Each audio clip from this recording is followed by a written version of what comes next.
disse no início, a gente está num período interessante e por estarmos nesse período de muitas inseguranças, angústias, né? A gente acaba sendo contaminado por esse processo. E eu creio que estamos vivendo um momento que se faz necessário a gente dar um passo diferente. Se faz necessário nós confiarmos mais em Deus. Domingo passado eu falei sobre o Salmo 91 aqui. A gente trabalhou bastante o Salmo 91, é um salmo muito importante, muito forte, mesmo dentro do Talmud, mesmo dentro da religião hebraica, eles usam o Salmo 91 para combater demônios, para enfrentar momentos de perseguição. Mas, acima de tudo, a gente tem que entender que esse é um salmo que apresenta as provisões especiais de Deus para momentos especiais da nossa vida.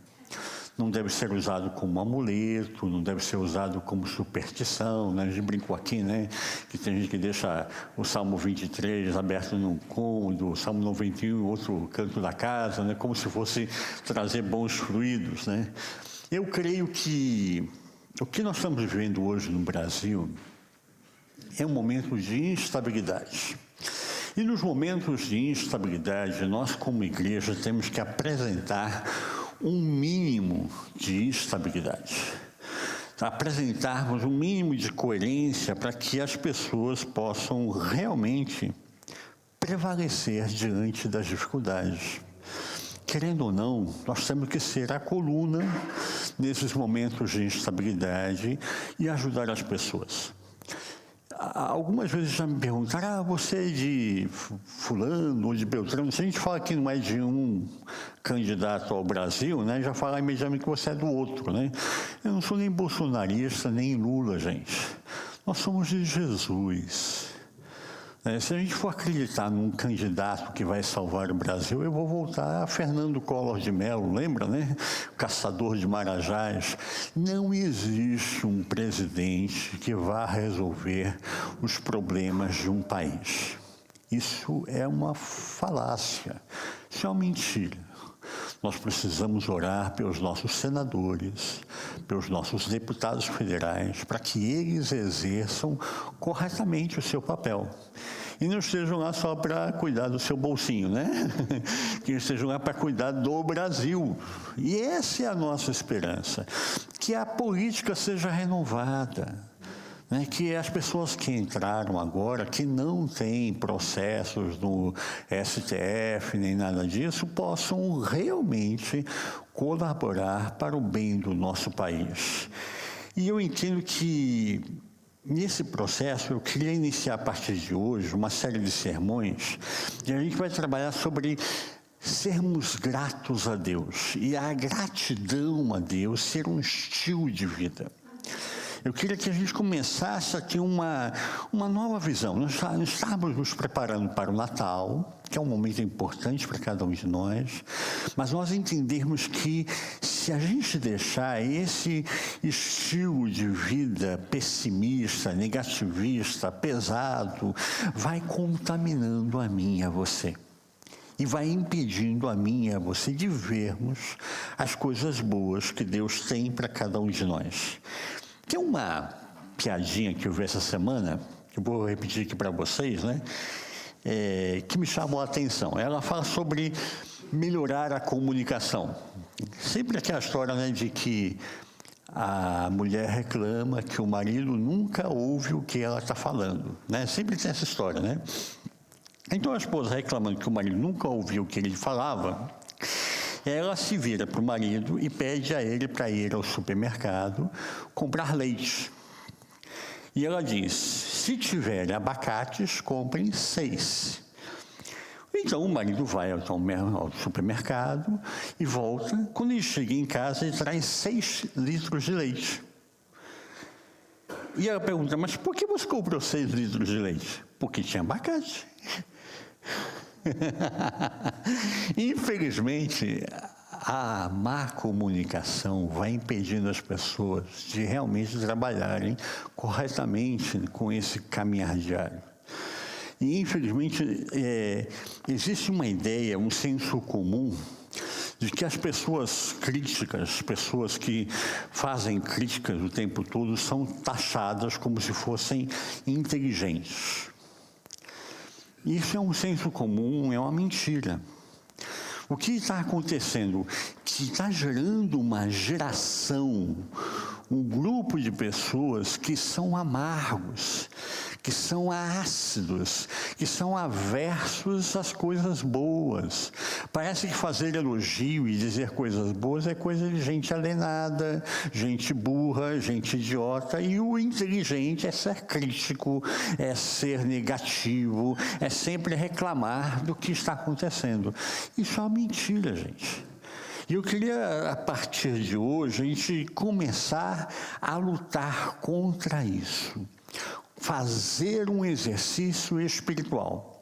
Quero convidar vocês a exercitar espiritualmente a sua vida em Cristo Jesus. O texto que eu usei no domingo passado, Colossenses capítulo 3, versículo 16, diz assim: habite ricamente em vós a palavra de Cristo, instruí-vos e aconselhai-vos mutuamente em toda a sabedoria, louvando a Deus com salmos, com hinos e cânticos espirituais, com gratidão em vosso coração. Paulo aqui está dizendo para mim e para você uma receita básica de vida cristã.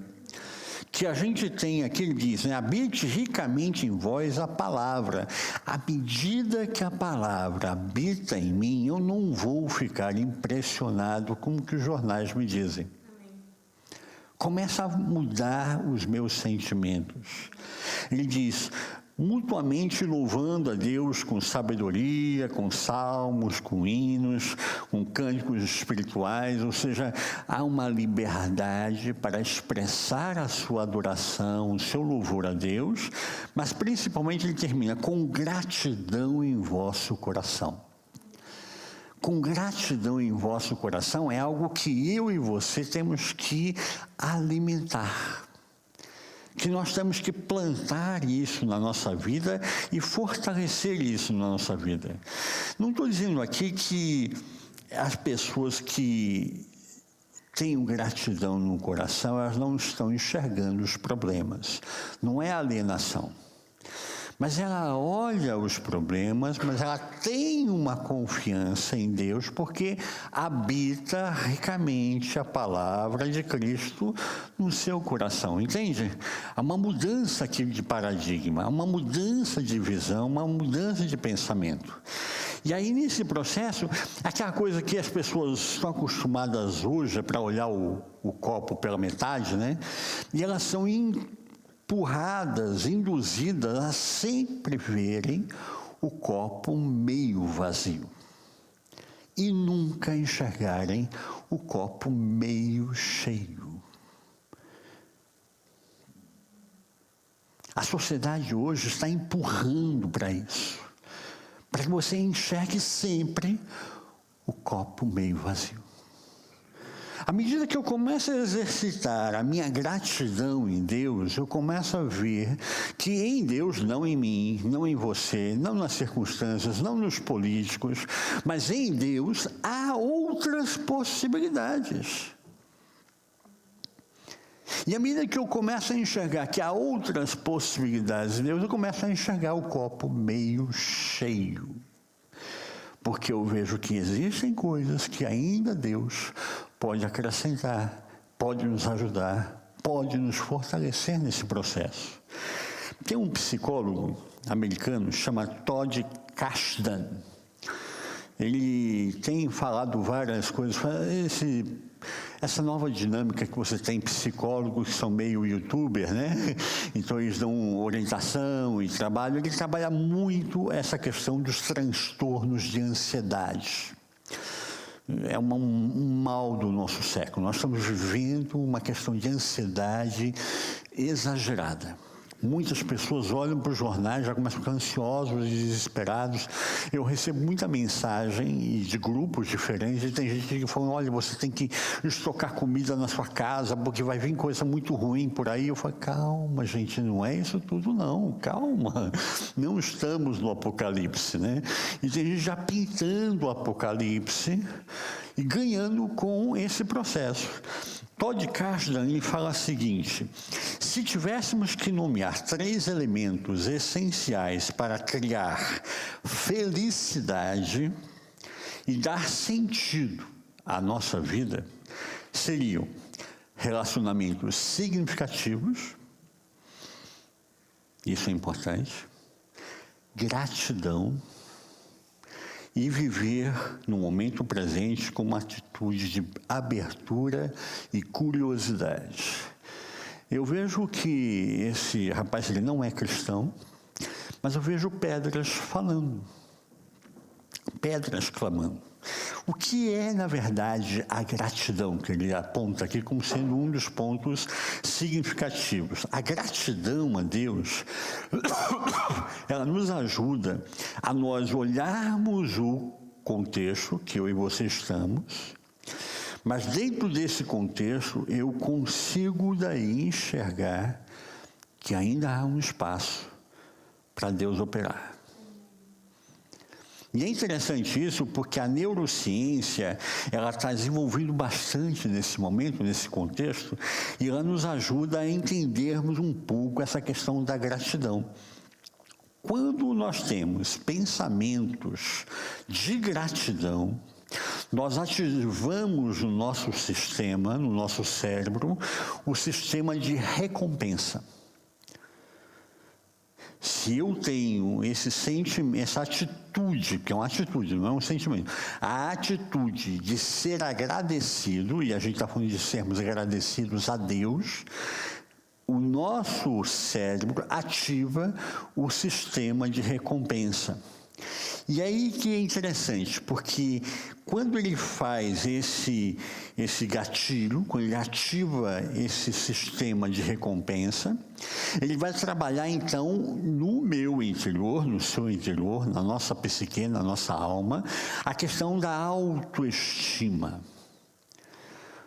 Ser grato a Deus vai trabalhar e vai cooperar para a minha e para a sua autoestima. Trabalhando nesse processo, é um sistema que eu tenho que exercitar. Por isso que eu estou falando aqui que é um exercício que eu e você temos que fazer todos os dias. Quando eu exercito a gratidão, né, o que acontece? Quando começa a tomar isso com uma postura de que a partir de hoje eu vou ter uma nova postura. A partir de hoje vou agir diferente. A partir de hoje vou pensar diferente. Vou ser mais grato a Deus. Quando eu faço isso, o meu cérebro está entendendo que eu estou tendo sucesso em algumas coisas. É interessante isso, né? E aí o meu cérebro libera, na minha corrente sanguínea, né, ele libera um neurotransmissor que é a dopamina. A dopamina vai me ajudar a eu olhar para as mesmas coisas que eu já estava olhando desde ontem, mas agora com a dopamina eu penso diferente.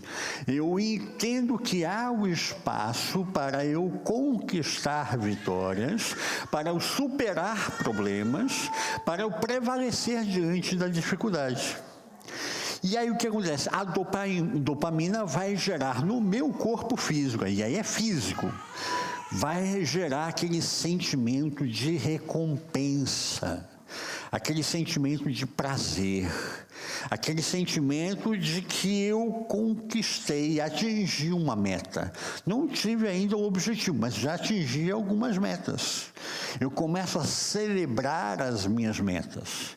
Percebe a diferença de sempre olhar para o copo meio vazio, e a partir desse processo, que é uma atitude que eu e você temos que ter, quando a gente começa a agradecer a Deus, eu começo a olhar e ver o copo não mais meio vazio, mas meio cheio.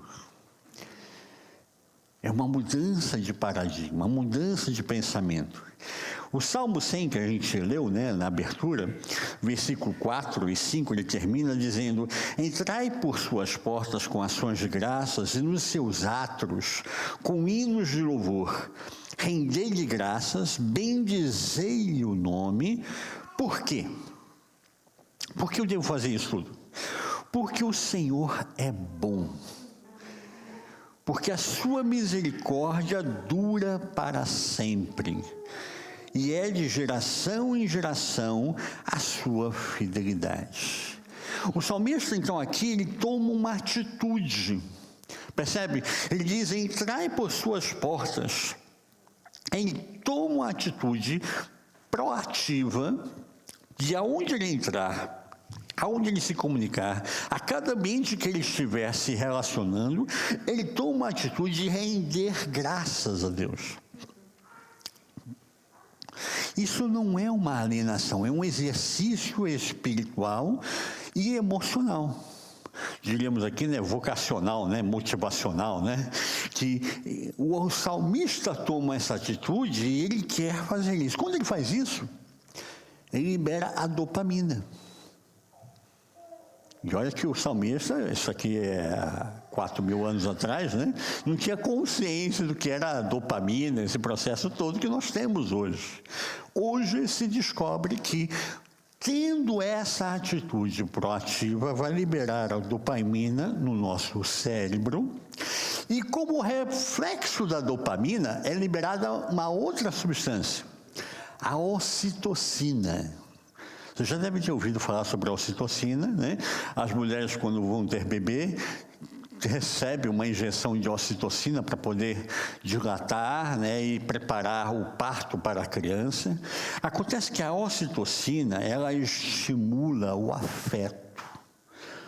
Ela fortalece o nosso sistema imunológico e ela nos traz aquela sensação de bem-estar. A ocitocina, ela vai trazer aquela sensação de segurança, de tranquilidade, de paz. A ocitocina é quando você recebe aquele abraço gostoso. Sabe, tem gente que vem e abraça você e você não sente nada, não é isso? Mas tem gente que dá aquele abraço, você sente, uau, foi um bálsamo. Você sabe o que eu estou falando? Você sente que aquele abraço tem significado. Quando você sente aquele abraço que tem significado, puxa, que gostoso, eu sou importante. Foi liberado na sua corrente sanguínea a ocitocina. Percebe como é uma atitude que eu vou tomando, dando ação de graças, vai ser liberado o neurotransmissor da dopamina e, como consequência, eu vou ter uma sensação de bem-estar por causa da ocitocina. Isso tudo eu queria colocar para vocês, para que a gente entendesse que esse processo é um exercício que eu e você temos que fazer diariamente. O que você fez ontem serviu para ontem. O que você vai fazer hoje vai servir para hoje. E o que você vai fazer amanhã vai servir para amanhã. E quando eu faço isso, não é que eu estou me alienando, volto a frisar isso. É um novo exercício, porque se eu alimentar esse processo que é movido pelo medo, pela angústia, pelo sentimento negativo, por ter uma visão pessimista, eu vou alimentar o quê? A angústia, a ansiedade, a dor física. Consequentemente, eu vou ter problemas cardiológicos, eu vou ter problemas de estômago. Tudo porque eu estou alimentando um processo que me faz mal. Quando eu alimento a questão de dar graças a Deus, eu não estou me alienando, eu estou escolhendo ter qualidade de vida na minha vida. É um novo processo, é um novo estilo de vida. O medo vai me trazer ansiedade e angústia. O amor de Deus, a graça de Deus, vai me trazer coragem, vai me trazer bem-estar, vai me trazer segurança. Uma coisa é você estar numa situação, digamos que você esteja num carro. Você gostaria de estar num carro que de repente vai ter que passar por uma estrada cheia de neve, já passando por essa experiência. E você queria estar com uma pessoa que aprendeu a dirigir ontem, uma pessoa que aprendeu a dirigir pelo YouTube, ou uma pessoa que tem experiência de anos de direção. Percebe como muda? A mesma situação. A estrada não mudou, a neve não mudou, os problemas não mudaram. Mas como eu sei que a pessoa tem experiência na condução, eu sinto segurança de que aquilo vai correr bem. E isso me ajuda a enfrentar o mesmo problema. O problema não mudou, percebe? O Salmo 91, que a gente falou domingo passado, coloca várias circunstâncias para mim e para você no Salmo e diz o quê? Deus poderia nos livrar daquilo, mas não livra. Ele nos faz passar por momentos difíceis, mas Ele está conosco. Ele está ao nosso lado. Ele faz a diferença em meio à situação toda que nós vivenciamos. Paulo diz em outro momento em Timóteo, 1 Timóteo capítulo 1, versículo 12, ele diz assim: sou grato para com aquele que me fortaleceu, Cristo Jesus, nosso Senhor, que me considerou fiel, designando-me para o ministério. Paulo, o que está dizendo aqui? Ele toma a atitude de ser grato a Deus. Sabe, eu estou pegando vários textos para que você entenda que a pessoa, o salmista, Paulo, cada um dos apóstolos, tomaram a atitude de ser grato a Deus. Paulo diz, sou grato para com aquele que me fortaleceu. Paulo decidiu ser agradecido a Deus. 1 Timóteo capítulo 1, versículo 12.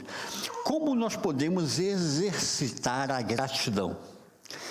Como exercitar isso? Primeiro, você precisa de 3 coisas: decisão, ação e consistência. Ou seja, insistir. Então você tem que decidir que você quer mudar, que você vai mudar esses padrões mentais pessimistas, negativistas, para o padrão mental de ser grato a Deus. E isso começa a transformar os resultados. Segundo, haja sempre. Apesar de tudo, apesar de qualquer coisa, pratique ações proativas. Não deu certo aqui, vamos tentar isso aqui. Não deu também certo isso, vamos tentar aquilo. Vamos buscar soluções. Ou nós vamos ficar de braços cruzados e chorar e dizer que acabou o mundo e não tem mais resultado. Percebe como muda? As pessoas estão precisando de exemplos proativos. E esse é o projeto de Deus de sermos igreja. Termos exemplos e posturas proativas. Mas isso não vem naturalmente. Por isso ele diz sobre seja consistente, seja insistente, persista até que a gratidão se torne um hábito. Como se faz um hábito? Você precisa automatizar as suas ações. Tem um grupo hoje na internet que está pregando sobre nós passarmos 3 meses fazendo todos os dias aquela rotina. A partir de 3 meses, se eu persistir fazendo aquela rotina, ela se torna um hábito na minha vida. Tem gente que está pagando uma fortuna, gente milionária pagando uma fortuna para ficar isolada em lugares que parecem mais um campo de concentração, para mudar os seus hábitos, para deixar de ser tão, assim, luxuoso, tão, assim, maravilhado com a sua riqueza e começar a ser mais simples. e começar a enxergar os valores mais simples da vida. Parece estranho isso, né? Mas a gente, olha, eu tive contato com um empresário que ficou encantado, que fez aquele caminho de Compostela. Aquele caminho lá da Espanha, né? Santiago de Compostela. E ele caminhou 30 quilômetros no primeiro dia, ficou com os pés tudo inchado, com ferida nos pés e tudo, e disse que foi maravilhoso. Você começa a perceber o quanto nós precisamos lutar para sairmos desse jugo que torna a minha e a você cada vez mais pessimistas, sempre enxergando o copo meio vazio. A sociedade empurra para isso. Quanto mais crítico você é, mais eles acham que você é inteligente. E isso é uma mentira. Isso é ser uma pessoa amarga e doente. Isso só vai me levar a piorar a minha situação. E agora sim eu queria convidar você a abrir um texto. Eu só dei textos introdutórios, né, mas agora o texto de 2 Coríntios. 2 Coríntios, capítulo 4, do versículo 7 até o versículo 15. Paulo fala aqui para mim e para você sobre uma atitude proativa de sermos gratos a Deus. 2 Coríntios, capítulo 4, está lá na tela, ó, versículo 7 em diante, diz assim, ó: temos, porém, este tesouro em vasos de barro, para que a excelência do poder seja de Deus e não da nossa parte. Paulo começa a colocar para mim e para você que ele vai trazer a sua grandiosidade na nossa vida, não para que eu e você sejamos grandiosos, mas para que o nome dele seja engrandecido na nossa fragilidade. Por isso que ele fala de vasos de barro. Versículo 8: em tudo somos atribulados, mas não angustiados, perplexos, mas não desesperados, perseguidos, mas não desamparados, abatidos, mas não destruídos, trazendo sempre no corpo o morrer de Jesus, para que também a vida de Jesus se manifeste em nossos corpos. Vamos parar aqui um minutinho aqui. O que Paulo está dizendo aqui? Que haverão momentos em que acontecerão as tribulações. Em tudo somos atribulados. Ele não está dizendo que eu vou estar isento da tribulação. Não vou estar à parte dos problemas. Em tudo somos atribulados, mas não angustiados. Por que eu não me torno angustiado no meio da tribulação? Porque a minha fé, a minha esperança não está na circunstância. Não está na tribulação. E eu não acho então que é o fim. E eu não achando que é o fim, eu não fico angustiado. Porque onde está a minha fé? Onde está a minha esperança? Em Deus. Eu sei que Deus é fiel e bom para terminar a boa obra que Ele começou na nossa vida. Então o que eu espero? Bom, vamos esperar que termine a boa obra. Vamos esperar que continuar o trabalho. Vamos deixar isso na mão de Deus. Paulo continua dizendo: perplexos, mas não desesperados. Haverá momentos que nos causarão perplexidade. O que é perplexidade? São aqueles momentos que eu olho e fico abismado. Eu nunca lidei com isso, eu não sei como resolver isso. Essa é uma situação que eu não tenho ideia de o que eu tenho que fazer. Mas nessa situação, eu fico desesperado? Não.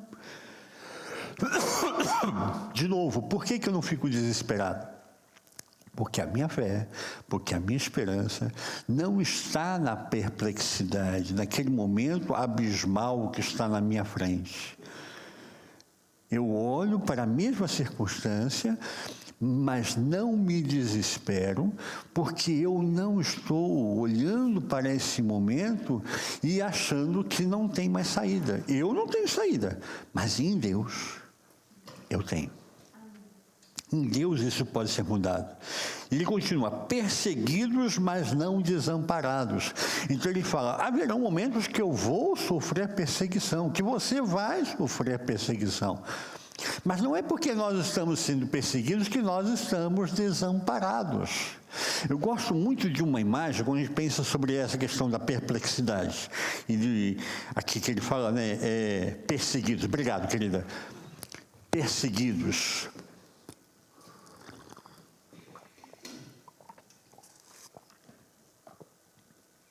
Quem lembra daqueles momentos de escola? As primeiras séries. Sempre tinha o garoto valentão ou a garota valentona na escola. E eu sempre fui o filho mais velho. Eu tinha uma irmã, né, que já faleceu, e nunca tive um irmão mais velho. E aí, quando chegava aqueles momentos de confusão, os meninos falavam assim, peraí, você vai ver com o meu irmão, vou chamar o meu irmão mais velho para resolver esse problema aqui. Aí eu ficava assim, eu não tenho um irmão mais velho para resolver meus problemas. É isso que Paulo está dizendo aqui, perseguidos, mas não desamparados. Ele vê aquele momento, é um momento difícil, há uma perseguição, mas, peraí que eu vou chamar meu irmão mais velho, e aí você vai ver que eu não estou sozinho, não estou desamparado nesses momentos. E aqui começa a haver esse exercício de mudança na nossa vida. Ele diz, abatidos, mas não destruídos. Tem gente que acha que crente, que cristão, não entra em depressão. Se você está em depressão, então você não é crente. Bom, então vou ter que rasgar metade da Bíblia. A maioria dos salmos que nós conhecemos foram escritos em momentos em que o salmista estava depressivo. Ele começa o salmo falando de um problema catastrófico que ele não sabe resolver, que ele não tem ideia de como vai ser solucionado. E como ele termina o salmo? Falando de uma transformação, de uma mudança que ocorre na sua vida. Então, ele começa na depressão e termina na confiança em Deus. O texto aqui é bem claro. Paulo fala que nós podemos estar abatidos, mas não destruídos. Haverão momentos que vai afetar, vai amargurar, vai gerar, né, aquele down na gente, né? Vamos ficar depressivos? Sim, mas não destruídos. É diferente. Eu vou ter momentos de euforia e ter momentos de angústia. E isso é saudável, isso é normal, somos humanos, não viramos anjo. Anjo não tem esse problema, né? Ninguém saiu aqui com asinha nas costas e vai direto para o céu voando. Então, isso é um processo normal, humano. Paulo está falando de uma coisa muito prática aqui. Ele diz, abatidos, mas não destruídos.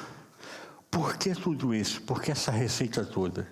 Trazendo sempre no corpo o morrer de Jesus, para que também a vida de Jesus se manifeste em nossos corpos. Versículo 11.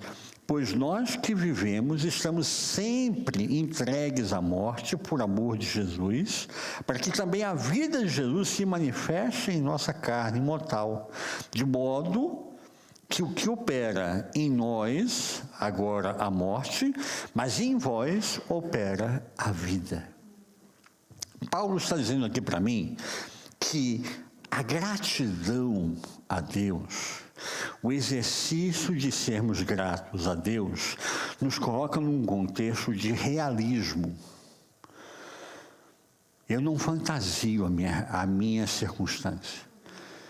Eu trabalho com realidade.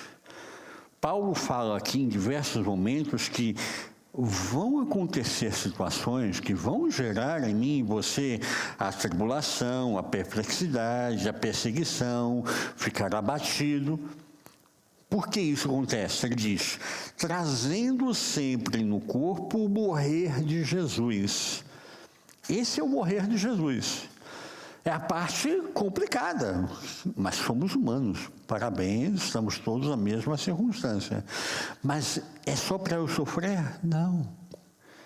Esse processo do morrer em Jesus também Se eu morro em Jesus, eu sou ressurreto em Jesus. Percebe? É importante nós entendermos esse processo que é natural. Eu preciso trabalhar esses processos, eu vou vivenciar esses momentos de perplexidade, mas assim como eu morri em Jesus, Jesus passou por isso também, eu não sou melhor que Jesus, vou passar também por momentos difíceis, mas isso acontece para que eu tenha a vitória em Cristo Jesus. Para que eu tenha a ressurreição em Jesus. E aí Paulo reforça isso, né? No versículo 12, de modo que em nós opera a morte, mas em vós a vida. Paulo está trabalhando justamente uma realidade muito clara, muito prático aqui. Portanto, a gratidão a Deus traz para mim e para você realismo. Segundo lugar, ele continua dizendo, versículo 13, ora, temos também o mesmo espírito de fé, conforme está escrito, cri, por isso falei. Também nós cremos, por isso também falamos. O que Paulo está dizendo aqui? Que a gratidão a Deus, ela vai alimentar a nossa alma. Paulo, quando ele fala aqui, nesse texto de 2 Coríntios, ele está citando o Salmo 116. E quando ele fala assim, cri, por isso falei, também nós cremos, por isso também falamos, ele fala dessa relação daquilo que já está escrito, aquilo que já é uma promessa, não é uma promessa para o Richard, mas é uma promessa para todos nós. Então eu acreditei naquela palavra, eu criei naquela promessa e eu declaro essa promessa. Não é o fim, não, porque Deus tem promessa para a minha vida para ser cumprido ainda. Deus ainda tem um propósito a ser cumprido na minha vida. Não é o final. Passei por esse momento, mas ele vai passar. Cri, por isso falei. Também nós cremos, por isso também falamos. Esse nós aqui é enfático. Porque eu tenho a palavra, eu tenho a promessa, eu posso declarar a promessa de Deus para a vida de cada um de nós, para que ela se realize. Percebe aqui? Não é confissão positiva. Tem gente que explica essas coisas como se fosse uma confissão positiva. Eu posso fazer confissão positiva e não resolver nada. Confissão positiva só serve para o escritor que escreve livro de autoajuda. Aí ele escreve essas confissões positivas, vende bastante livro, serve para ele. Para a gente, não. Percebe a diferença? Aqui Paulo está utilizando da palavra, ele creu nessa palavra, por isso ele declarou essa palavra, e essa palavra se torna uma realidade na vida dele e na vida de cada um de nós. Em terceiro lugar, versículo 14, ele diz, sabendo que aquele que ressuscitou o Senhor Jesus, nos ressuscitará a nós com Jesus e nos apresentará convosco. Paulo, o que está falando aqui? Ele está fazendo um exercício de lógica. Ele está dizendo assim, do passado, assim como o Espírito Santo ressuscitou a Jesus, ele vai ressuscitar a mim e a você também em Cristo Jesus. Tem um livro que está sendo assim um best-seller, eu estou lendo sobre ele, aí fala sobre economia, Ray Dalio. Ele fala sobre princípios norteadores para esse momento que nós estamos vivenciando. Muito interessante, está sendo um best-seller, muito forte o livro, 600 páginas, bastante coisa. Mas o que é a básica do livro, o que ele trabalha? Ray Dalio hoje é um bilionário americano e ele dirige essas bolsas de investimento. Então, as pessoas têm o seu dinheiro, ela aplica naquela carteira de investimentos daquela pessoa, porque ela traz mais rentabilidade do que o outro que também está fazendo uma proposta de outras ações, entende? Então, cada um vai brigando com o outro por suas carteiras de investimento. E o Ray Dalio é hoje o cara que tem acertado a maioria das vezes, né? Ninguém é perfeito, mas ele acerta muito. E aí pergunta para ele, como você acerta o futuro. O que leva você a acertar o futuro? Ele fala, é simples, é que eu olho o passado. Como assim? Todas as circunstâncias que nós estamos passando, eu procuro referências, paralelos no passado e encontro, porque a história é cíclica, e eu vejo o que aconteceu naquele momento, como lidar com aquela situação, com aquele problema, e eu aplico hoje para que eu, pelo menos, tente acertar. E a maioria das vezes ele tem acertado. E é isso que Paulo está dizendo aqui para mim e para você. Essa relação de passado e futuro. Ele está dizendo aqui que há um propósito nesse caminhar. Ele diz, sabendo que aquele que ressuscitou o Senhor Jesus, nos ressuscitará a nós com Jesus e nos apresentará convosco. Ou seja, há uma linha de continuidade. Assim como Deus agiu no meu passado, no seu passado, na nossa história, Ele vai continuar agindo para que eu e você consigamos alcançar o nosso propósito e o nosso objetivo. Por último, versículo 15, aqui ele termina dizendo, pois tudo é por amor de vós, para que a graça multiplicada por meio de muitos faça abundar a ação de graças para a glória de Deus. Paulo, depois de dar toda essa receita bem prática para cada um de nós, então ele termina aqui dizendo para mim e para você sobre uma filosofia de vida. Ele fala que esse processo acontece por amor de cada um de nós. Nós estamos sendo aperfeiçoados em Cristo Jesus. A palavra está trabalhando em mim e em você para nos amadurecer, para nos fazer crescer.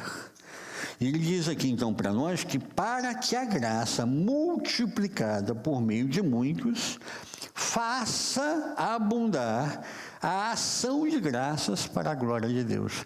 Então a graça que está operando na minha e na sua vida vai me levar a eu e você a darmos graças e contaminarmos as pessoas ao nosso redor com essa ação de graças, darmos graças para a glória de Deus.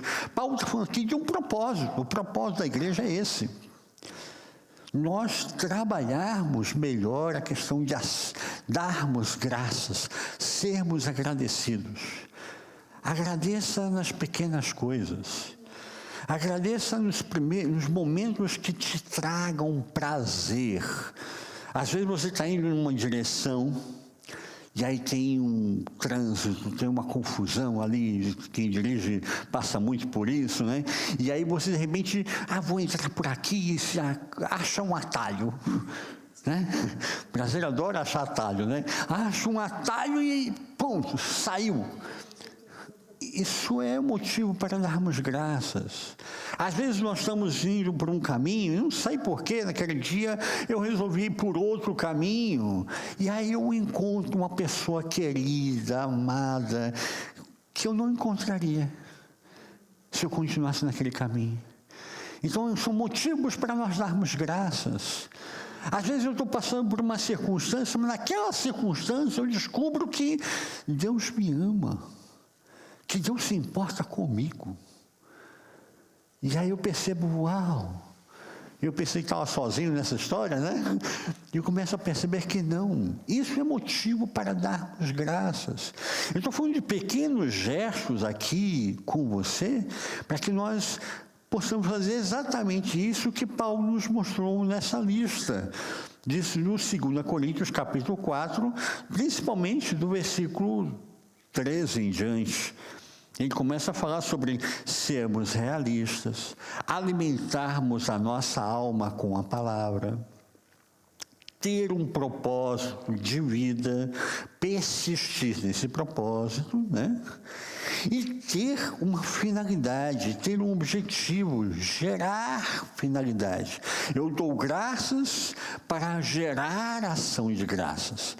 Eu agradeço para mostrar para as pessoas ao meu redor que eu não sou alienado, mas eu escolhi não enxergar o copo meio vazio. A minha decisão é enxergar o copo meio cheio. E eu queria que você começasse essa jornada comigo. Nós vamos trabalhar vários sermões até o Natal, e eu queria que você pensasse e começasse a traduzir isso em exercício de vida na sua própria vida. Começar a exercitar isso. Toda vez que você for tentado a reclamar, a murmurar e achar que está ruim, breque. Uma vez uma senhora, uma piada aqui, mas é sério, né? A gente vai fazer muita visita, né? E fomos fazer uma visita para uma senhora e chegamos na casa da senhora, a senhora está com a fralda amarrada na boca. E chegou assim, né? Fralda amarrada na boca. O que houve, minha irmã? Está com dor de dente, alguma coisa? Não, não é para eu não falar nada errado e não comer, porque eu estou de jejum. Às vezes a gente tem que amarrar a fralda na boca para não falar nada errado, entendeu? E começar a ter atitudes proativas. Dar graças. Quero convidar você a agradecer a Deus. Experimente o fato das coisas estarem acontecendo comigo e com você, estarem nos ajudando a crescermos. Experimente agradecer pelas coisas mais simples, por um gesto que a esposa fez. Agradecermos por coisas gostosas que estão acontecendo conosco. Agradecermos pelo dia que Deus nos preparou. Agradecer pelas vitórias que Deus nos deu até aqui. Quantas bênçãos eu e você já tivemos este ano? Não digo nem o ano passado não vale. Só este ano. Quantas bênçãos Deus já nos deu? Eu quero convidar você e motivar você a sermos gratos a Deus. Agradecermos a Deus nas pequenas coisas. Quero convidar você a fechar os olhos, ter um momento de oração, colocarmos diante do altar de Deus a nossa vida. Deus tem um propósito de continuar a boa obra que Ele começou nas nossas vidas. Ainda não chegou no resultado final. Deus ainda tem esse propósito de conquistar, através de mim, através de você, vitórias em Cristo Jesus. Por isso, como Paulo, nós podemos dizer que nós podemos estar perplexos, podemos estar abatidos, podemos estar em várias situações atribulados, mas nunca angustiados, nunca desesperados, nunca desamparados, nunca destruídos, porque Deus começou uma boa obra na minha e na sua vida em Cristo Jesus. Pai, nós te agradecemos, ó Pai, e colocamos nesse momento no Teu altar a nossa vida, Pai. Para que essa graça transborde na vida de cada um de nós e sejamos agentes transformadores e possamos transbordar para a vida das pessoas ao nosso redor. Que a nossa atitude de não mais enxergar o copo meio vazio, mas passarmos a enxergar o copo meio cheio, comece a contaminar as pessoas ao nosso redor. Comece a gerar ação de graças na vida das pessoas ao nosso redor. Comece a motivar as pessoas a saírem desse ciclo vicioso de desespero, de ansiedade, de angústia, de dor, para termos coragem, para termos autoridade, para termos segurança, para termos forças em Cristo Jesus. Porque assim como em Cristo nós morremos, em Cristo nós somos ressurretos. Continua, Deus, essa boa obra. Transforma a semana de cada um aqui presente. Transforma a semana das pessoas que estão nos ouvindo pela internet. Que elas sejam transformadas, alimentadas pela Tua palavra. Que assim como Paulo, nós possamos dizer: criei, por isso falei. criei na tua promessa, confiei na tua promessa, por isso eu declaro a tua promessa, eu declaro o teu propósito, eu declaro a tua bênção, e toda bênção vence a maldição. Que onde houver a maldição, a partir de hoje, a partir de agora, prospere a bênção do Senhor. A bênção do Senhor transforme vidas, cure, liberte, abençoe de forma completa, trazendo felicidade, trazendo alegria, trazendo vitória em Cristo Jesus. Abençoa cada uma aqui presente, ó Pai. Tu conheces, ó Deus, as necessidades, as lutas de cada um, ó Pai. Abençoa, prospera, renova, ó Pai, para que teus filhos sejam mais do que vencedores, mais do que vencedoras em Cristo Jesus. Para o louvor do teu nome, nós declaramos isso essa noite, que a tua bênção faça a diferença. Cremos, por isso nós falamos, nós confiamos na tua promessa. Em nome de Jesus nós oramos e agradecemos. Amém.